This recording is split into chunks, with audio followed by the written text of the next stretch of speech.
Siamo in Costa Rica, nella riserva biologica La Selva, e sono di fronte a una pianta di Spathiphyllum, una specie che viene anche coltivata per scopi ornamentali, infatti qualcuno di voi la riconoscerà.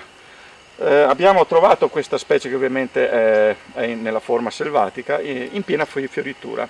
L'infiorescenza dello Spathiphyllum è molto particolare. Questa sorta di grande petalo, in realtà non è un petalo, è una foglia modificata che serve un po' per riparare la vera infiorescenza all'interno, per ripararla dalla pioggia e anche per magari tenerla un po' in ombra, quindi evitare che si dissecchi, perché qui il sole batte parecchio.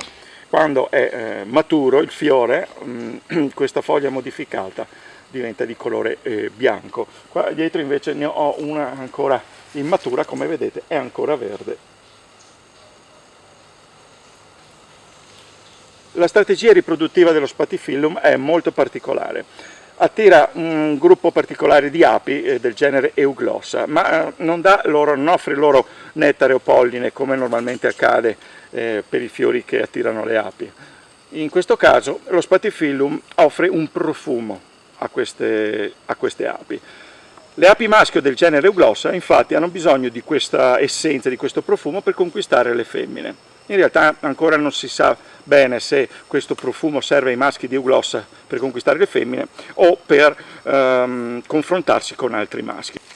Questa strategia è anche condivisa da alcune orchidee, sempre limitate al Centro o al Sud America.